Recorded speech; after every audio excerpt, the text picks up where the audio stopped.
ইরশাদ ফরমান, আল্লাহর যে বান্দা ইখলাস নিয়ে একবার আলহামদুলিল্লাহ বলবে, আল্লাহ তাআলা আসমান জমিনের মধ্যবর্তী এই বিশাল শূন্য স্থান সওয়াব দ্বারা পরিপূর্ণ করে দিবে। আমার ভাইরা,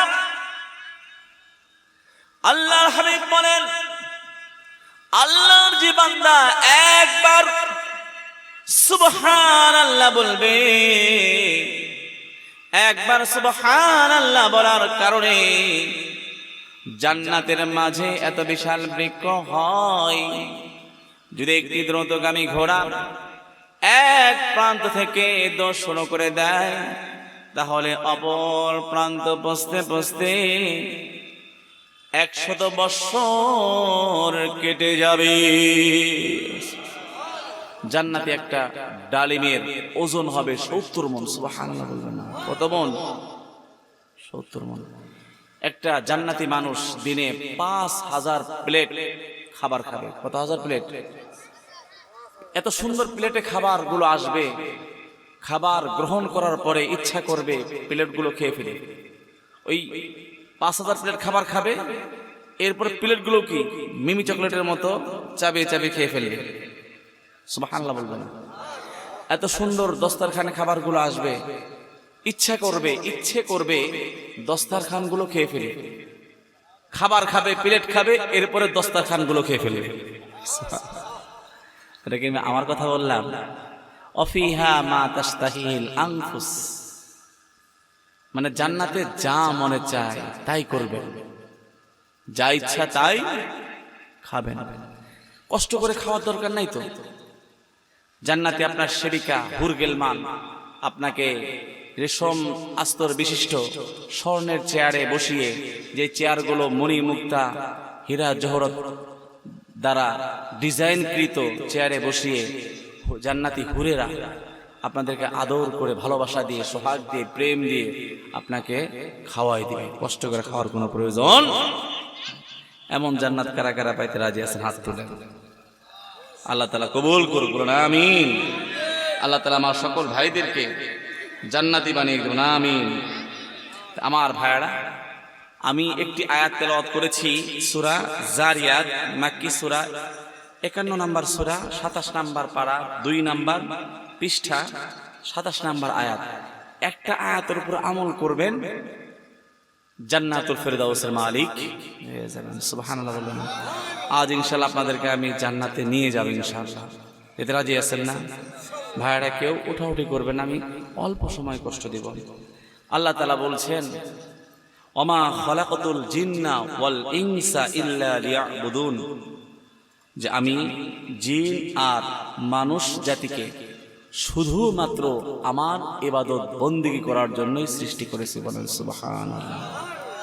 আফা হাসিবতুম আন্নামা খালাকনাকুম আবাথান ওয়া আন্নাকুম ইলাইনা লা তুরজাউন, তোমরা কি এ কথা মনে করো যে আমি তোমাদেরকে অযথা অনর্থক সৃষ্টি করেছি আর তোমরা আল্লাহর কাছে ফিরে যাবে না? এটা কি তোমরা আপনারা মনে করেন?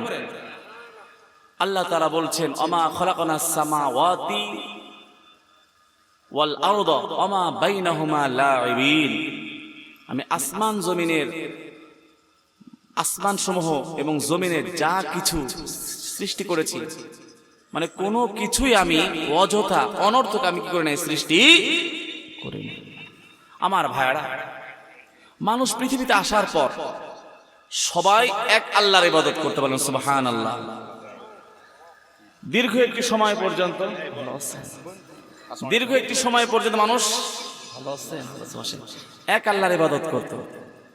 একটা সময় চলে গেল, সমাজের ভালো মানুষগুলো দুনিয়া থেকে বিদায় হয়ে চলে গেল। যে ভালো মানুষগুলোকে সকলে ভালোবাসতো, সম্মান করত, তারা পৃথিবী থেকে বিদায় নিল। তারা বিদায় নেওয়ার পরে ভালো মানুষ দুনিয়া থেকে চলে গেলে মানুষের মনটা খারাপ হয় না? মনটা খারাপ হয়েছে। মনটা যখন তাদের মন খারাপ, তখন পৃথিবীতে কোনো নবী রাসূল ছিল না। তখন শয়তান আসলো, এসে বলল, দেখো যে সকল মানুষগুলো দুনিয়া থেকে চলে গেল, এরা খুব ভালো মানুষ, আল্লাহওয়ালা মানুষ, এরা খুব, মানে এরা তো খুব মানে আল্লাহর বিশেষ বান্দা। যদি তোমরা তাদের বরকত অর্জন করতে চাও তাহলে এদের ছবিগুলো এঁকে তোমরা বাড়িতে ঘরের মধ্যে রেখে দাও।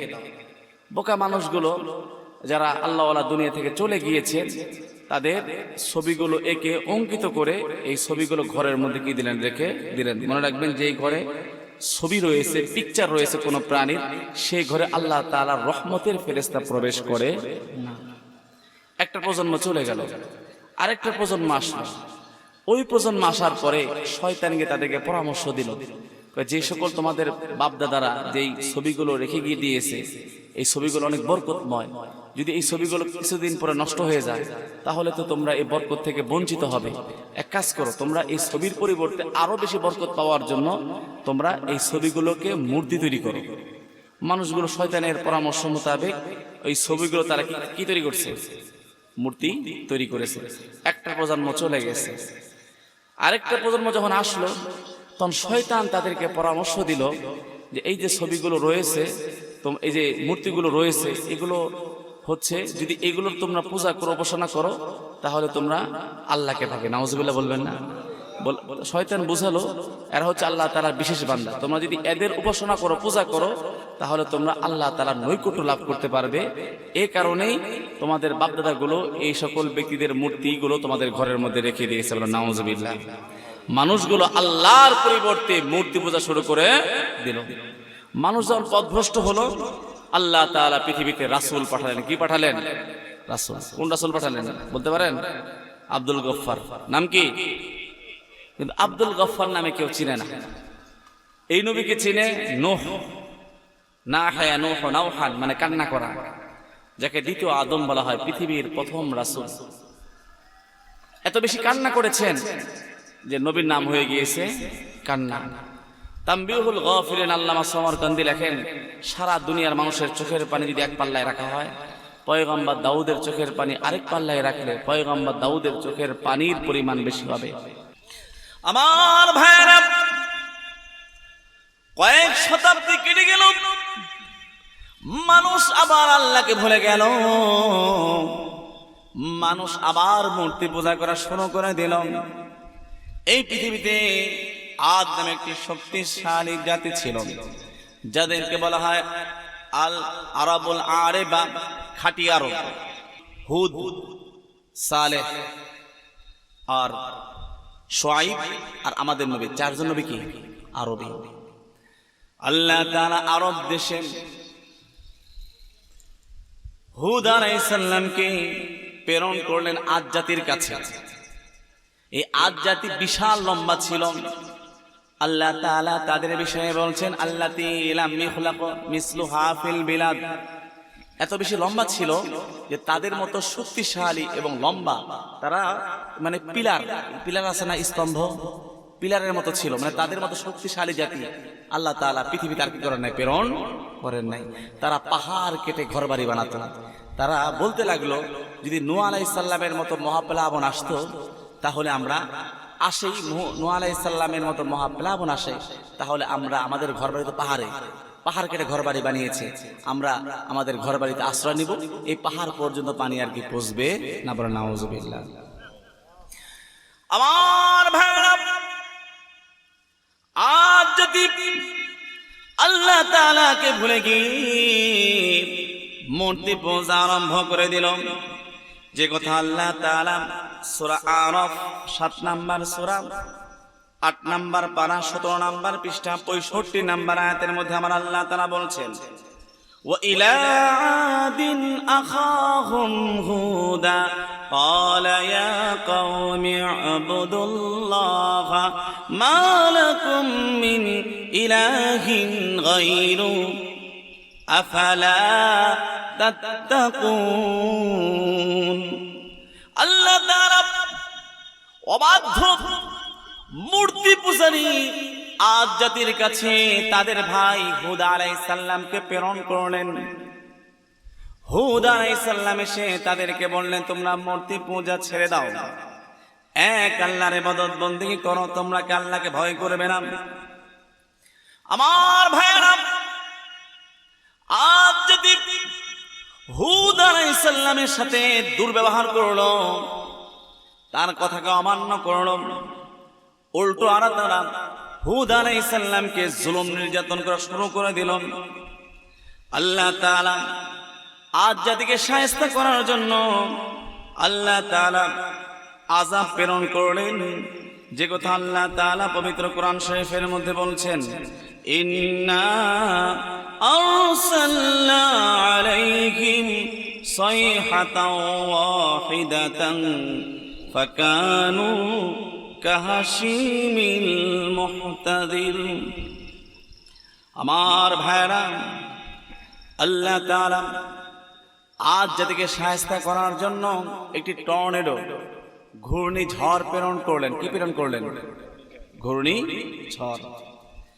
ঘরটা, এই ঝড় কোনো সাধারণ কোনো ঝড় ছিল না, সাধারণ কোনো বাতাস ছিল না, যে কথা আল্লাহ তাআলা সূরা হাক্কাম 29 নম্বর পারা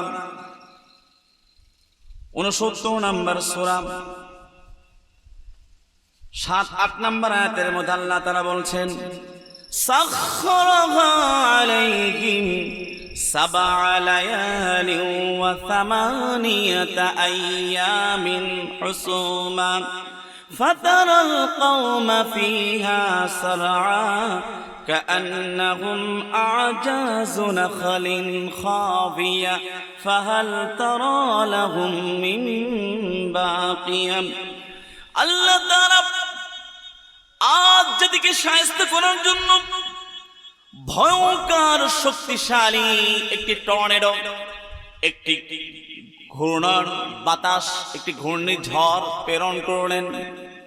এই ঝড়গুলো, এই বাতাস, প্রচন্ড বাতাস 7 দিন পর্যন্ত তাদের উপর অব্যাহত হবে।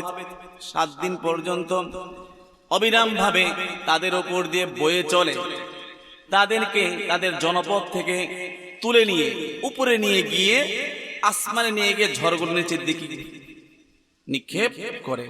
তাদেরকে খড়কুটার মতো তারা অহংকার করেছিল, আমরা শক্তিশালী। এই বাতাস তাদেরকে এই উপরে নিয়ে গিয়ে খড়কুটার মতো নিচে নিক্ষেপ করে। আল্লাহ তাআলা বলছেন, কাআন্নাহুম আ'জাযু নাখলিন খাবিয়া। হাবিব, আপনি যদি তখন থাকতেন তাহলে দেখতে পেতেন তারা মানে কর্তিত পচা খেজুর কাণ্ডের, খেজুর গাছের কাণ্ডের মতো তারা কি পড়ে ছিল। ফাহাল তারা লাহুম মিন বাকিয়া। হাবিব, আপনি কি দেখেন তাদের কোনো অস্তিত্ব পৃথিবীতে আছে? আছে আর নাই। এক বর্ণনা মতে শুক্রবারে বাতাসটা শুরু হয়, অন্য বর্ণনা মতে বুধবার বাতাসটা কি হয়, শুরু হয়। আল্লাহ তাআলা সমূলে তাদেরকে ধ্বংস করে দিয়েছেন। আজও জর্ডানে তাদের ধ্বংসাবশেষ এখনো কি রয়ে গিয়েছে, পাহাড় কেটে ঘর বাড়ি। আমার ভাইরা, এরপরে কয়েক শতাব্দী পর আল্লাহ তাআলা আরেক পয়গম্বর সালেহকে পৃথিবীতে প্রেরণ করেছিলেন। আল্লাহ তাআলা সামুদ জাতির কাছে, এই সামুদ জাতি আল্লাহকে বাদ দিয়ে মূর্তি পূজা আরম্ভ করে দিয়েছিল। তারা আল্লাহর অবাধ্য ছিল। আল্লাহ তাআলা তাদের হেদায়েত করার হেদায়েত দেওয়ার জন্য আল্লাহ তাআলা সালেহ আলাইহিস সালামকে পৃথিবীতে প্রেরণ করলেন। যে কথা আল্লাহ তাআলা সূরা হুদ মক্কি সূরা 11 নম্বর সূরা 12 নম্বর পারা 7 নম্বর পৃষ্ঠা 61 নম্বর আয়াতের মধ্যে আমার আল্লাহ তাআলা বলছেন, ওয়া ইলা সামুদ আখাহুম সালিহা ক্বালা ইয়া কওমি ইবুদুল্লাহা মা লাকুম মিন ইলাহিন গায়রু হুয়া আশাআকুম মিনাল আরদি واستعمركم فيها فاستغفروه ثم توبوا إليه إن ربي قريب مجيب। আল্লাহ তাআলা সালেহ আলাইহিস সালামকে তাদের ভাই সামুদ জাতির কাছে প্রেরণ করেছিলেন। সালেহ আলাইহিস সালাম সামুদ জাতিকে গিয়ে বললেন, ওরে আমার সম্প্রদায়, এক আল্লাহর ইবাদত করো। তিনি তোমাদেরকে জমিন থেকে সৃষ্টি করেছেন, জমিনে তোমাদেরকে বসবাস করার সুযোগ করে দিয়েছেন। আল্লাহর কাছে গুনাহ, তোমাদের কৃতকর্ম গুনাহের কারণে ক্ষমা চাও, আল্লাহর কাছে তওবা করো, আল্লাহর দিকে ফিরে আসো। ইন্না রাব্বি করিবুম মুজিব। মনে রেখো, আমার রব কে ডাকতে দেরি হয়, আমার রবের বান্দার ডাকে সাড়া দিতে দেরি হয় না। পয়গম্বর সালেহ আলাইহিস সালাম তাদেরকে দাওয়াত দিলেন। কওমের লোকেরা সালেহ আলাইহিস সালামের দাওয়াতটাকে ভালো লাগলো না, তারা মূর্তি পূজা শুরু করে দিল, ভাস্কর্য পূজা শুরু করে দিল। উল্টো আর তারা নানাভাবে পয়গম্বরের সঙ্গে বেয়াদবি করল। সালেহ আলাইহিস সালামকে তারা নানাভাবে কষ্ট দিতে লাগলো। সালেহ আলাইহিস সালাম ধৈর্য হারা হয়ে গেলেন। আল্লাহ তাআলা সালেহ আলাইহিস সালামকে বললেন, তার কওমের লোকেরা বলল, فقالوا أبشرا منا واحدا نتبعه إنا إذا لفي ضلال وسعر ألقي الذكر عليه من بيننا بل هو كذاب أشر سيعلمون غدا من الكذاب الأشر إنا مرسل الناقة فتنة لهم فارتقبهم واصطبر ونبئهم أن الماء قسمة بينهم كل شرب محتضر فنادوا صاحبهم فتعاطى فعقر فكيف كان عذابي ونذر إنا أرسلنا عليهم صيحة واحدة فكانوا كهشيم المحتضر।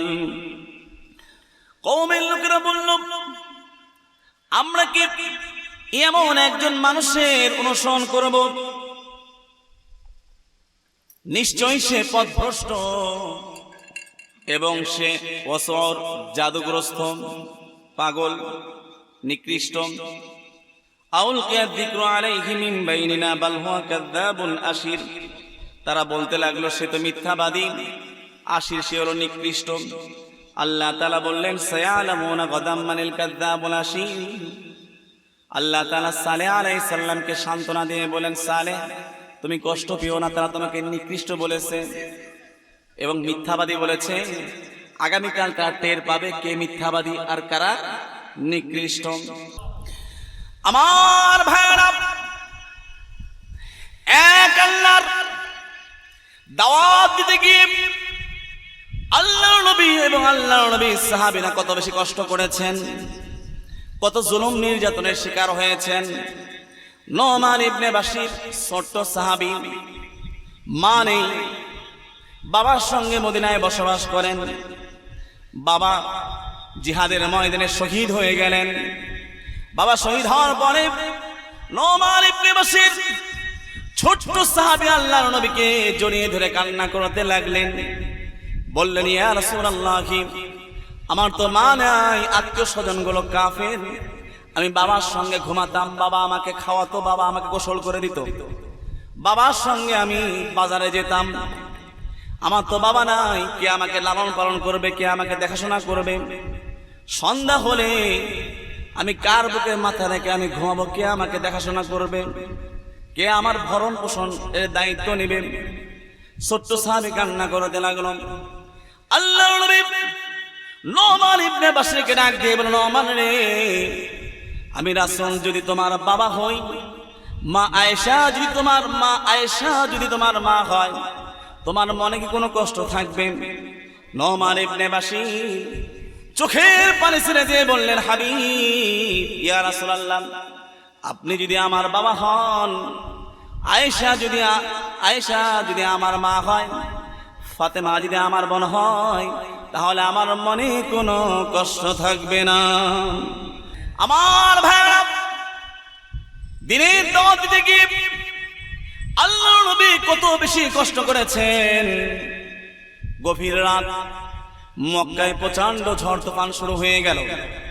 আল্লাহর নবী চিন্তা করলো কিয়ামতের মতো ঝড় তুফান বয়ে চলছে, যদি এমন সময় আমার চাচা আবু জেহেলকে কালেমার দাওয়াতটা দেওয়া হয় তাহলে হয়তো সে ভয়ে কালেমার দাওয়াতটা গ্রহণ করবে। আল্লাহর নবী গভীর রাত্রি বেলায় আবু জেহেলের বাড়িতে চলে গেলেন, দরজায় খটখট করলেন। আবু জেহেল বলল, কে? বলল, চাচাজান, আমি আপনার ভাতিজা মুহাম্মদ। কয়, কেন আসছো? কয়, চাচা, বাহিরে কিয়ামতের মতো ঝড় তুফান বয়ে চলেছে, আপনি শুধু একবার বলেন লা ইলাহা ইল্লাল্লাহ, আমি আপনাকে সুপারিশ করে জান্নাতে নিয়ে যাবো। সুবহানাল্লাহ বলবেন না? আবু জেহেল বলল, যাও। এত রাতে বিরক্ত করার আর সময় পাও না, ধমক দেখিয়ে দিলেন, পাঠায় দিলেন। আমার ভাইয়ারা, শেষ আর 2-3 মিনিট একটা ঘটনা বলে আলোচনা শেষ করে দিব। কালেমার দাওয়াত দিতে গিয়ে, এক আল্লাহর তাওহীদের দাওয়াত দিতে গিয়ে আমার নবী কত বেশি কষ্ট করেছেন, এটা বলে আলোচনা শেষ করে দিব। আমার ভাইয়েরা, আবু তালিব মা খাদিজা দুনিয়া থেকে বিদায় হওয়ার পর মক্কার কাফিরদের জুলুম নির্যাতন অনেক বেশি বেড়ে গেল। মক্কাতে বসবাস করা আমার নবীর জন্য কষ্টকর হয়ে গেল। নবী আমার মনে মনে ভাবতে লাগলেন, মক্কাবাসী হয়তো কালেমার দাওয়াতটা গ্রহণ করে নাই, হয়তো তায়েফে গেলে তায়েফবাসী কালেমার দাওয়াতটা গ্রহণ করবে। আল্লাহর নবী বুক ভরা আশা নিয়ে তায়েফে গেলেন কালেমার দাওয়াতটা দেওয়ার জন্য। গিয়ে তায়েফের লোকদেরকে, নেতৃস্থানীয় ব্যক্তিদের কাছে কালেমার দাওয়াতটা পৌঁছে দিলেন। তায়েফবাসী আমার নবীর দাওয়াতটা গ্রহণ করলোই না, উল্টো আর তারা রাস্তায় যুবকদেরকে লেলিয়ে দিল, দুষ্ট যুবকদেরকে। মুহাম্মদ যখন কালেমার দাওয়াত নিয়ে বাজারে যাবে, তোরা মুহাম্মদকে পাহাড় থেকে পাথর এনে মুহাম্মদকে মেরে রক্তাক্ত করে তারা মুহাম্মদকে মেরে ফেলবে। আমার ভাইরা, আল্লাহর নবী যখন দিনের দাওয়াত দেওয়ার জন্য তায়েফের বাজারের উদ্দেশ্যে রওনা হলেন, তায়েফের যুবকেরা পাহাড় থেকে পাথর এনে জমা করে রাখলো। নবীকে দেখা মাত্রই তারা বৃষ্টির মতো পাথর মারা শুরু করলো। পাথরের আঘাতে নবীজির মাথা থেকে পা পর্যন্ত সমস্ত শরীরটা ফেটে গেল। নবীজির শরীর থেকে ঝর্ণার মতো রক্ত বইতে লাগলো, সমস্ত শরীরটা রক্তে লাল হয়ে গেল। নবী আমার পাথরের আঘাত সহ্য করতে না পেরে বেহুশ হয়ে জমিনে পড়ে গেলেন। সঙ্গে ছিল নবীজির পালক পুত্র যায়েদ ইবনে হারেসা।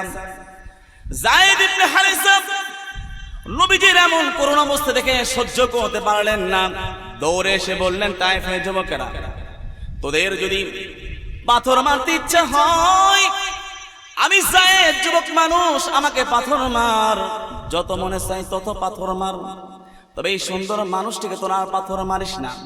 তোরা কি দেখিস না সূর্যের আলো এই সুন্দর মানুষটা শরীরে পড়ে না, মেঘমালা তাকে ছায়া দেয়, মশা মাছি এই সুন্দর মানুষটা শরীরে বসেন, আল্লাহ তাআলা হারাম করে দিয়েছেন।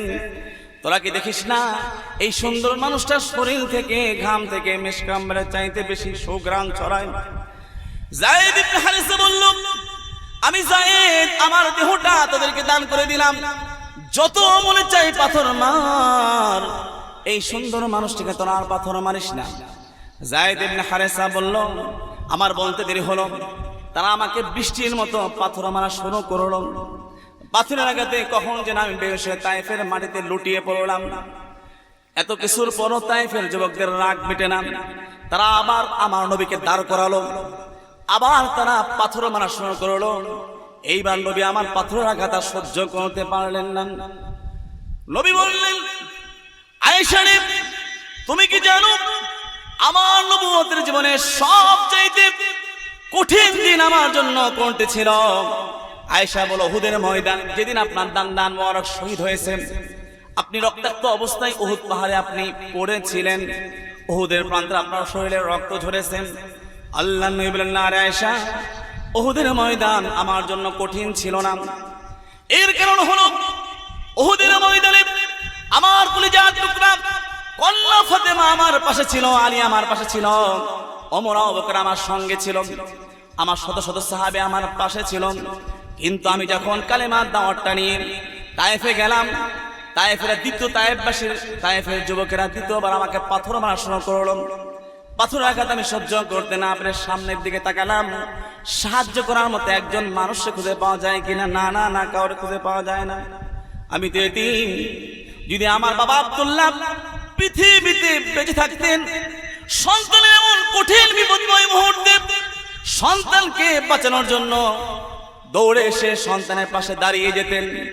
যদি আমার দাদা আব্দুল মুত্তালিব বেঁচে থাকতেন তাহলে আব্দুল মুত্তালিব নাতির পাশে এসে দাঁড়িয়ে যেতেন। আমার চাচা আবু তালেব দুনিয়াতে নাই, যদি আবু তালেব থাকতো দৌড়ে এসে ভাতিজার পাশে দাঁড়িয়ে যেত। আমার ভাই নাই এতিম, সাহায্য করার মতো একজন মানুষকে আমি খুঁজে পাইলাম না। ডানে তাকালাম, সাহায্য করার মতো কেউ নাই। বামে তাকালাম, সাহায্য করার মতো একজন মানুষ নাই। পিছনে তাকালাম, আমাকে একটু সাহায্য করবে একজন মানুষ নাই। তারা আমাকে দ্বিতীয়বার পাথর মারল। আমি নবী বেহুশ হয়ে আবার রক্তাক্ত অবস্থায় তায়েফের জমিনে দ্বিতীয়বার পড়ে গেলাম। এত তায়েফের যুবকদের রাগ মিটে না, তাদের শরীরের রাগ এত মিটে না। তারা তৃতীয়বার আমাকে দাঁড় করালো। তৃতীয়বার আবার তারা আমাকে পাথর মারা শুরু করলো। তৃতীয়বার আবার তারা আমার পাথর মারা শুরু করলো। পরপর তিনবার বেহুশ হয়ে আমি নবী তায়েফের জমিনে পড়ে রইলাম।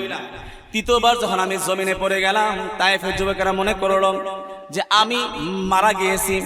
তারা নবীজিকে মৃত ভেবে তারা জঙ্গলি জানোয়ারের ন্যায় উল্লাস করতে করতে সেখান থেকে বিদায় নিল। নবী আমার 3 দিন হলো খাওয়া নাই, দাওয়া নাই, পান করা নেই। 3 দিন হলো তায়েফ পাশে শুধুমাত্র এক আল্লাহর ইবাদত, তাওহীদের দাওয়াত, এক আল্লাহর ইবাদতের দাওয়াত দেওয়ার জন্য 3 দিন হলো তায়েফ পাশে আমার নবীকে এক লোকমা খাবার দেয় নাই, এক ঢোক পানি পান করতে দেয় নাই। নবী আমার সেখান থেকে চলে গেলেন একটু দূরেই আঙ্গুরের বাগান। সেখানে গিয়ে নবী আমার একটি গাছের নিচে বেহুশ হয়ে পড়ে রইলেন। আঙ্গুরের বাগানের মালি শ্রমিক ছিল একজন যুবক, নাম তার আদ্দাস। এই মালি আদ্দাসের নবীকে দেখে মায়া হলো। পূর্ণিমার চাঁদের চাইতে সুন্দর আমার নবীজি, তিনি রক্তাক্ত অবস্থায় আঙ্গুরের বাগানে পড়ে রয়েছেন। নবীজির এমন করুণ অবস্থা দেখে আদ্দাস বাগান থেকে এক ঝোপা আঙ্গুরের ঝোপা এনে এটাকে জুস করে আমার নবীকে পান করতে দিলেন।